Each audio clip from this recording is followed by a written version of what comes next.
Hello friends, welcome back to our YouTube channel.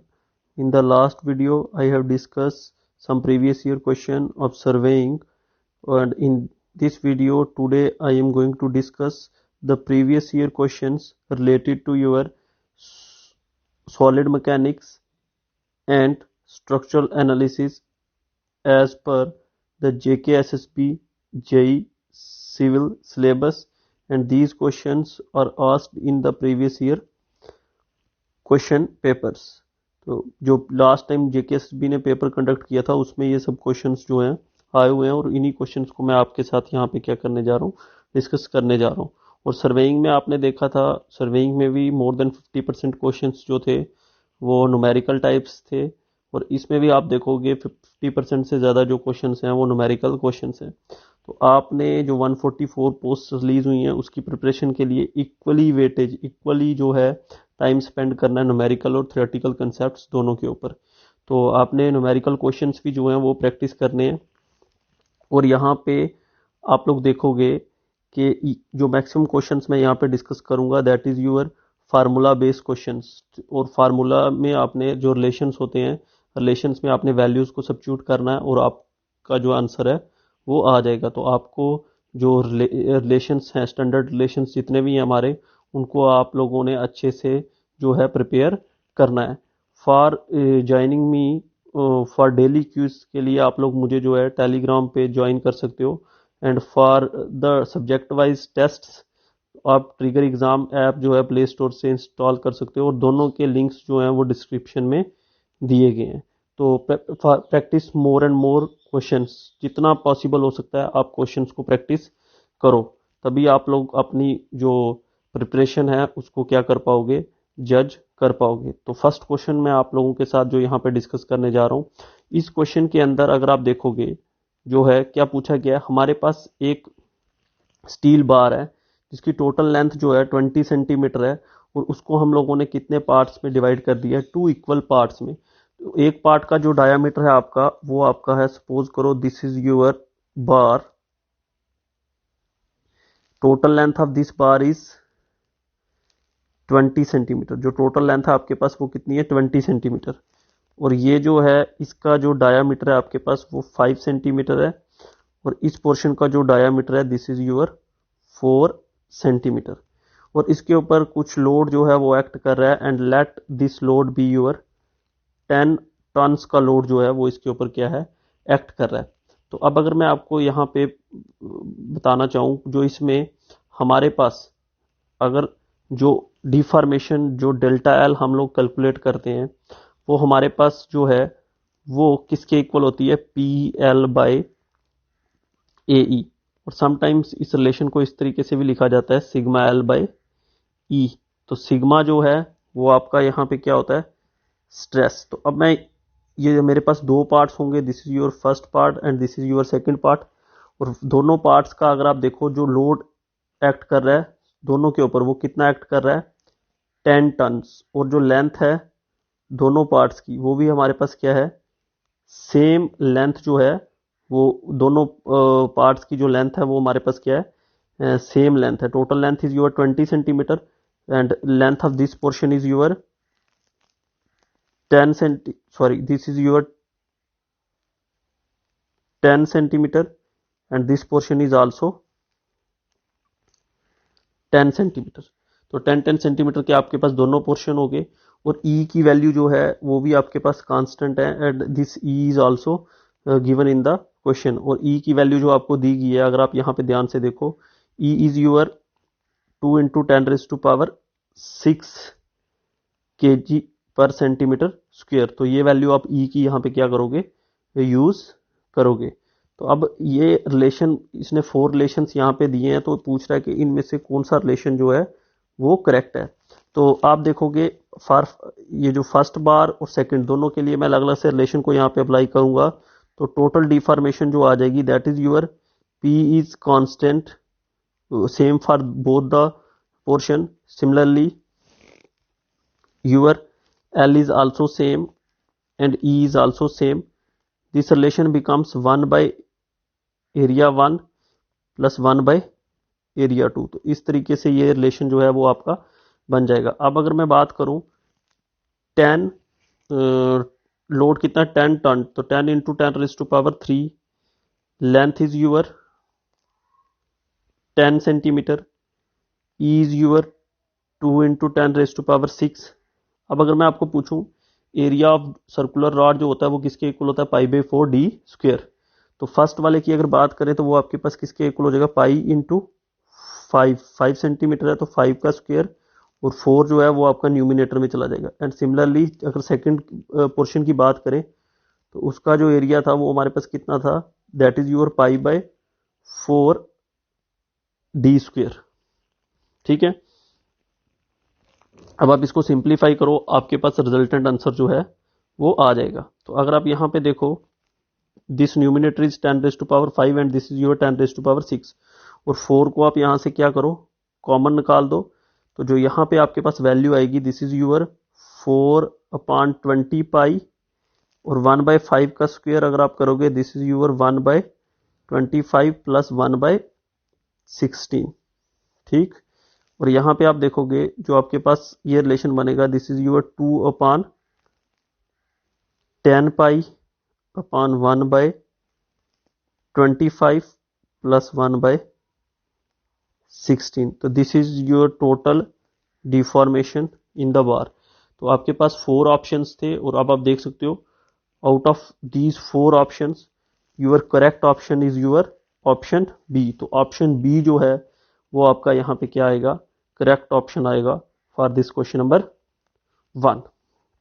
अब next question जो है, ये जो नेक्स्ट क्वेश्चन मैं यहाँ पे डिस्कस करने जा रहा हूँ, this is related to the relations. ठीक है, जो स्ट्रेस स्ट्रेन में आप लोग रिलेशंस यूज करते हो उन रिलेशंस के ऊपर जो है ये क्वेश्चन है। और इस क्वेश्चन को भी अगर आप ध्यान से देखो, यहाँ पे आप लोगों को रिलेशन एस्टेब्लिश करना है between your modulus of rigidity, bulk modulus and Poisson's ratio. तो अगर आपको याद हो हमारे जो स्टैंडर्ड रिलेशंस रहते हैं, 2 मेन रिलेशंस हैं, E is equals to 3k1 - 2 mu। This is your relation between Young modulus of elasticity, bulk modulus and Poisson's ratio. And next relation is equals to E is equals to 2g1 plus mu। ये जो है आपका second relation आएगा। और this is the relation between Young modulus, modulus of rigidity and Poisson's ratio. अब अगर आप देखो इन दोनों रिलेशंस को अगर आप इक्वेट करो, this is 3k1 - 2 mu, this is equals to 2g1 plus mu. तो यहां से आप देखो आपको जो रिलेशंस जितने भी हैं इनमें जो g की वैल्यू आपको क्या करनी है, फाइंड आउट। तो अगर आप यहां से g की वैल्यू को फाइंड आउट करो, g is your 3k1 - 2 mu divided by twice 1 plus mu. तो ये आपका रिक्वायर्ड रिलेशन है। तो this is your option B. तो ऑप्शन बी आपका यहाँ पे क्या हो जाएगा, करेक्ट हो जाएगा। तो ये जो था ये सेकंड क्वेश्चन था। This question is again from your stress strain part. Next question जो है, this question is from principal stress strain. तो जब प्रिंसिपल स्ट्रेस स्ट्रेन की अगर मैं बात करूं तो इसमें कहा गया है कि हमारे पास ये एक ब्लॉक है, इसके ऊपर यहाँ पे कुछ स्ट्रेस एक्ट कर रहा है in x direction, and similarly जो स्ट्रेस इन वाई डायरेक्शन जो है वो भी, जो एक्स डायरेक्शन में हमारे पास स्ट्रेस है that is your major, and this is 200 newton per mm square, and in y direction stress is your 100 newton per mm square, और दिस इज इंक्लाइंड। एक प्लेन जो है वो 15 डिग्री पे क्या है, इंक्लाइंड है, और इस प्लेन के ऊपर हमें जो है टेंजेंशियल स्ट्रेस की वैल्यू को क्या करना है, फाइंड आउट करना है। तो tangential stress means shear stress की वैल्यू को क्या करना है, फाइंड आउट करना है। और अगर आपको रिलेशन याद होगा तो टाउ की जो वैल्यू होती है हमारे पास वो किसके इक्वल होती है, this is your sigma x stress in x direction minus stress in y direction divided by 2 sine of 2 theta. And similarly जो नॉर्मल स्ट्रेस के लिए रिलेशन होता है, जब आपकी बॉडी के ऊपर 2 स्ट्रेसेस एक्ट कर रहे हैं और शेयर स्ट्रेस एक्ट नहीं कर रहा होता, वो रहता है sigma x plus sigma y divided by 2 plus sigma x minus sigma y divided by 2 cos of 2 theta. तो यहाँ पे जो है ये शेयर स्ट्रेस का रिलेशन मैं अब यहाँ पे यूज करूंगा। और अगर आप यहाँ पे देखो sigma x is your 200, sigma y is 100 divided by 2, और साइन ऑफ 2 into 15, तो this is your sine 30 degree, और साइन 30 डिग्री आपको पता है किसके इक्वल होता है, दिस साइन 30 डिग्री इज 1/2, तो this is your 100 divided by 2 into 1/2, ये वैल्यू आपके पास कितनी आ जाएगी, 25 न्यूटन पर mm स्क्वेयर। तो 25 न्यूटन पर mm स्क्वेयर जो है, यहाँ पे आपका रिक्वायर्ड आंसर जो है वो आ गया 25 न्यूटन पर mm स्क्वेयर। तो जो टेंजेंशियल स्ट्रेस की आप लोग को वैल्यू फाइंड आउट करनी थी, वो आपके पास कितनी आएगी, 25 न्यूटन पर mm स्क्वेयर। अब जो मैं नेक्स्ट क्वेश्चन यहाँ पे डिस्कस कर रहा हूँ, this question is related to your degree of indeterminacy. तो अगर आप देखोगे किसी भी स्ट्रक्चर को जब हम एनालाइज करते हैं, सिविल इंजीनियरिंग स्ट्रक्चर को, तो हमारे पास दो टाइप के स्ट्रक्चर्स आते हैं। One is your statistical determinate structure and second is your statistical indeterminate structure. तो स्टैटिकल डिटर्मिनेट स्ट्रक्चर वो स्ट्रक्चर होते हैं जो हमारे with the help of 3 equations of equilibrium से सॉल्व हो जाते हैं। और जो इक्वेशन ऑफ इक्विलिब्रियम हमारे पास होती है, that is your summation of horizontal forces is equals to 0, summation of vertical forces is equals to 0 and summation of moment is equals to 0. If any structure is analyzed with the help of these 3 equations, that structure is called as statically determinate structure. और जो जिसके लिए कुछ हमें extra compatibility conditions की ज़रूरत होती है, अगर यहाँ पे कोई मैं एक्स्ट्रा कंडीशन एक और इक्वेशन जनरेट करता हूँ और उसको यूज़ करके किसी स्ट्रक्चर को एनालाइज करता हूँ, तो उस स्ट्रक्चर को हम लोग बोलेंगे स्टैटिकली इनडिटर्मिनेट स्ट्रक्चर। और जो इसकी हेल्प से सॉल्व होगा 3 इक्वेशंस की हेल्प से, उसको हम लोग बोलेंगे स्टैटिकली डिटर्मिनेट स्ट्रक्चर। तो यहाँ पे क्वेश्चन में पूछा गया number of the dependent independent equations to be satisfied for the static equilibrium of the plane structure. तो कितनी इक्वेशंस हमारे पास रहती हैं, this is your 3 equation and option C is your correct answer. तो ये 4 क्वेश्चन यहाँ पे मैंने कंप्लीट किए। नेक्स्ट क्वेश्चन जो है वो अगेन इसी कंसेप्ट पे के रिलेटेड है। उसमें पूछा गया what condition apply for the statically indeterminate beam. तो उसके लिए जब स्टैटिकली इनडिटर्मिनेट स्ट्रक्चर होगा, तो हमारे पास यहाँ पे 4 ऑप्शंस हैं। Number of the equilibrium conditions are more than number of reactions. तो ऐसा तो होगा नहीं, अगर आपकी इक्वेशन ऑफ इक्विलिब्रियम ज्यादा है और नंबर ऑफ अननोन पैरामीटर कम है, तो वो तो इजिली आप लोग फाइंड आउट कर सकते हो। Next option B is your number of the reactions are more than. तो नंबर ऑफ अननोन जब हमारे इक्विलिब्रियम कंडीशन से क्या होंगे, ज्यादा होंगे, तो उस केस में जो स्ट्रक्चर होता है उसको बोला जाता है स्टैटिकली इनडिटर्मिनेट बीम। और ये जो है option B is your correct answer. अगर सी पार्ट की मैं बात करूं, यहाँ पे पूछ रहा है number of reactions are equal to the number of equilibrium. तो वो आपके पास कौन सा मींस, यहाँ पे अगर आप देखोगे नंबर ऑफ रिएक्शंस जब आपकी इक्विलिब्रियम कंडीशन के इक्वल हो जाएंगी, तो structure is your statically determinate structure. And जो फोर्थ ऑप्शन है, number of the reactions are more than number of forces, तो ऑप्शन बी जो है वो आपका यहाँ पे क्या करेक्ट ऑप्शन है। उसके बाद आप लोगों को यहाँ पे जो नेक्स्ट क्वेश्चन है, यहाँ पे पूछा गया which one of the following is statically determinate structure. Fixed beam अगर आप देखो, तो फिक्स्ड बीम पे टोटल नंबर ऑफ रिएक्शंस आपके पास कितनी हो जाएंगी, 6 रिएक्शंस हो जाएंगी, R is equals to 6। Continuous beam में भी आप लोगों के स्पैन जो है वो 1 से ज्यादा होगा, तो reaction is your greater than क्या आ जाएंगी, 3 हो जाएंगी। सिंपली सपोर्टेड बीम की अगर मैं बात करूं, तो सिंपली सपोर्टेड में हमारे पास जो टोटल नंबर ऑफ रिएक्शंस रहती हैं, एक सपोर्ट अगर रोलर होगी और एक हिंज होगी, तो R is your 3। And similarly the portal frame की अगर बात की जाए, तो पोर्टल फ्रेम में भी हमारे 2 एंड्स पे जो सपोर्ट्स रहती हैं वो कौन सी रहती हैं, हिंज सपोर्ट्स जो है हम प्रोवाइड करते हैं। टोटल नंबर ऑफ रिएक्शंस हमारे पास कितनी हो जाएंगी, 4। तो जिस स्ट्रक्चर के अंदर रिएक्शंस की वैल्यू 3 होगी, that structure is your statically determinate structure. और इसका जो करेक्ट आंसर है, correct answer is your simply supported beam. तो सिंपली सपोर्टेड बीम जो है वो आपके स्टैटिकली डिटर्मिनेट स्ट्रक्चरल मेंबर्स हैं। अगर मैं नेक्स्ट क्वेश्चन की बात करूं, इसमें जो है पूछा गया the maximum bending movement for the cantilever beam of span 4 meter and carry uniformly distributed load. तो अगर ये हमारा पास कैंटिलीवर बीम है और इसके ऊपर यूडीएल लोड एक्ट कर रहा है, and this UDL is 2 kilo newton per metre and the span is your 4 metre. तो अगर आप यहाँ पे देखो, यहाँ पे जो बेंडिंग मूवमेंट होगी, this is your load W और लेंथ इज योर 4 मीटर।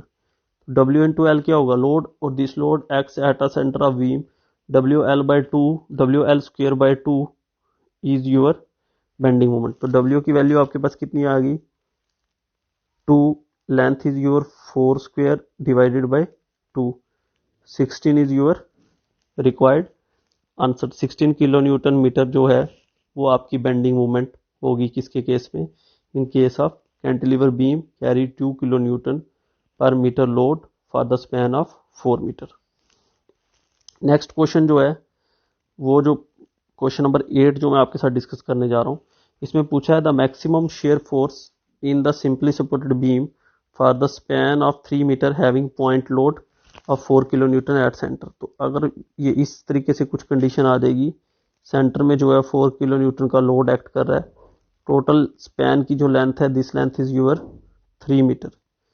तो जो रिएक्शन होगी, reaction at the support is your maximum value of the shear force. तो अगर मैं शेयर फोर्स डायग्राम इसकी बनाऊं तो वो हमारे पास कुछ इस तरीके से शेयर फोर्स डायग्राम जो है बनेगी, और जो यहाँ पे शेयर फोर्स आपके पास होगी this is your simply W/2 load divided by 2, और लोड आपका कितना है 4 किलो न्यूटन डिवाइडेड बाय 2 किया जाए this is your 2 kilo Newton. तो 2 किलो न्यूटन जो है वो आप लोगों का किसकी वैल्यू आएगी, 2 kilo Newton is your shear force for this beam.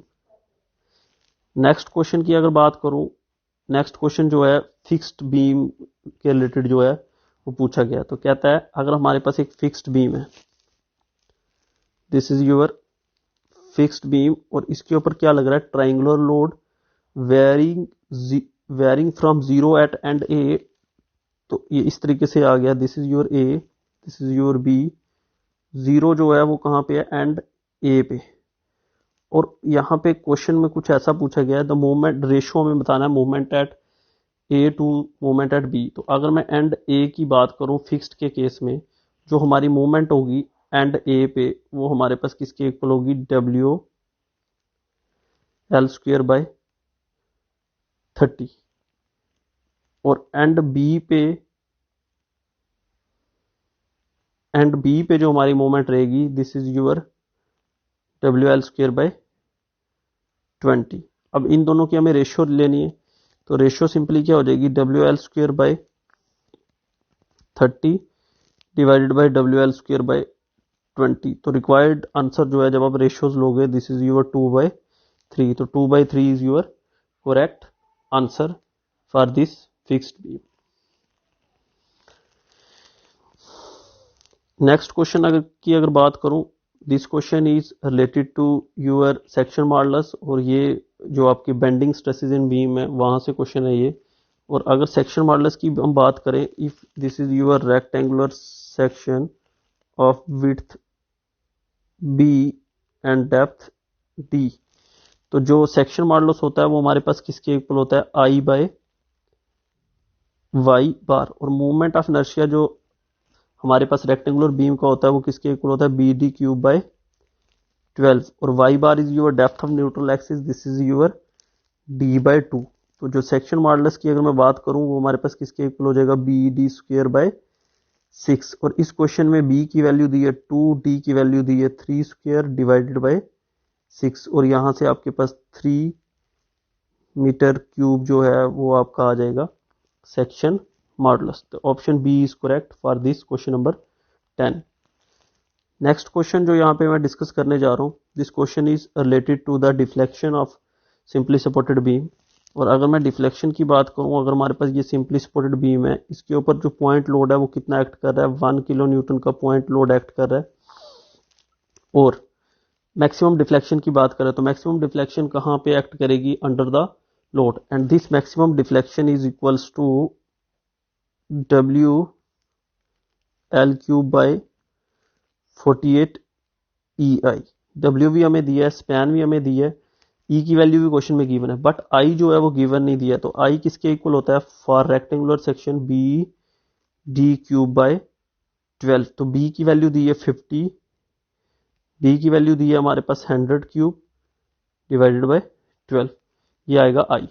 अब ये सारी वैल्यूज जब मैं यहाँ पे क्या करूंगा, सब्स्टिट्यूट करूंगा इस रिलेशन में, तो आप यहाँ पे देख सकते हो जब मैं इसको यहाँ पे सब्स्टिट्यूट करता हूँ ये वैल्यूज, तो हमारे पास जो लोड है यहाँ पे, लोड कितना है 1 किलो न्यूटन, तो लोड हमारे पास क्या हो जाएगा 1 × 10⁻³ लेंथ जो है वो कितनी है हमारे पास, length is your 10 metre and in mm this is 10,000 mm हो जाएगी, 10 metre is equals to 10,000 mm। और जो हमारे पास this is your 48 is your 1 × 10⁻⁵ E की वैल्यू अगर देखें 1 × 10⁵5 और बी और डी हमने अभी कैलकुलेट किया है। और बी की अगर आप वैल्यू देखो this is equals to 50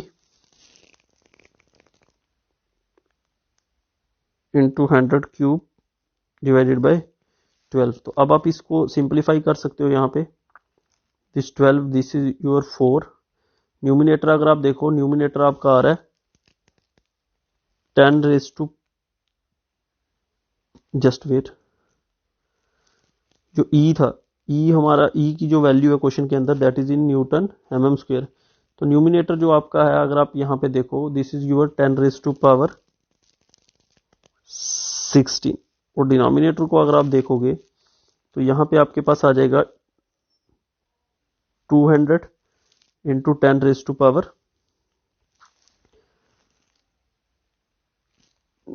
10⁻11। This is 200 × 10⁻11। तो टोटल अगर आप डिनोमिनेटर को इसको देखो, इसको सिंप्लीफाई करते हो तो डिनोमिनेटर जो है आपका दिस इज 10⁻16, दिस इज 2 × 10⁻13 कुछ इस तरीके से है। और जब आप इस इक्वेशन को सिंप्लीफाई करोगे, on simplifying this equation you get the value, जो आपके पास वैल्यू आएगी दैट इज योर 50 mm। और 50 mm जो है वो आपका क्या आ जाएगा, करेक्ट आंसर जो है वो 50 mm वैल्यू जो है वो आपकी आएगी। नेक्स्ट क्वेश्चन जो है इसके अंदर कहा गया हमारे पास एक क्या प्रॉप्ड कैंटिलीवर है, और प्रॉप्ड कैंटिलीवर के लिए ये क्या कह रहा है, what shall be the moment required in the propped cantilever of span L to produce the unit slope at a propped end। तो इसका जो सिंपली रिलेशन जो आपके पास आएगा this is your 4EI/L, memory based question है ये। Next question जो है this is related to your torsion, और कहता है कि अगर हमारे पास कोई रेक्टेंगुलर सेक्शन है उसके ऊपर हम लोग क्या करते हैं, टॉर्क को जब हम लोग क्या करेंगे अप्लाई करेंगे तो जो उसमें मैक्सिमम शेयर स्ट्रेस जो है वो कहाँ पे डेवलप होगा, तो शेयर स्ट्रेंथ जो मैक्सिमम है that is always develop at the middle of the longer side, जो लॉन्गर साइड होगी उसके मिडल में वो जो है वो क्या होता है, डेवलप होता है। नेक्स्ट क्वेश्चन जो है उसमें पूछा गया एक फ्रेम है, तो जनरली उसके अंदर हमें नंबर ऑफ जॉइंट्स जो है वो गिवन है this is 3, member is your 4। तो कहता है कि बताओ this frame is deficient, perfect, redundant और एफिशिएंट। तो जनरली जो ट्रस के लिए हम लोग रिलेशन यूज करते हैं M+R - 2J, if this is equals to 0 your frame is perfect, if this is less than 0 deficient, and if this is greater than 0 this is redundant. तो अगर यहाँ पे मैं देखूंगा मेंबर मेरे पास कितने हैं 4, रिएक्शन मेरे पास कितनी होती है 3 -2, ज्वाइंट कितने हैं 3, this value is your 7 - 6 this is your 1। तो ये आपका जो फ्रेम होगा this is your redundant frame of degree 1। Next question जो मैं आपके साथ यहाँ पे डिस्कस कर रहा हूँ this is again related to the methods of the structural analysis. तो हमारे पास नंबर ऑफ मेथड्स जो हैं वो यहाँ पे गिवन है और पूछा गया है इनमें से, जस्ट वेट, पूछा गया है जो स्लोप डिफ्लेक्शन मेथड है that is your statically determinate method, indeterminate method and used for unstable structure और सिंपली सपोर्टेड स्ट्रक्चर। तो जनरली स्लोप डिफ्लेक्शन मेथड जो है ये आप लोगों का इसमें इक्वेशंस यूज होती हैं and that equations are based upon the concept of the indeterminacy and this is your statically indeterminate structure. और जो लास्ट क्वेश्चन यहाँ पे है पूछता है इसमें से कौन सा मेथड जो है वो डिस्प्लेसमेंट मेथड नहीं है। Slope deflection method is related to displacement. Moment distribution method is related to your stiffness, and Carney's method is again related to your concept of stiffness. Your column analogy method is not a displacement method. This is all about the previous year question of strength of material. Please share this video and share and like this video so that I will provide you for more videos. Please share this video and subscribe this channel. In the next video I will discuss the previous year questions related to the soil mechanics. Thank you.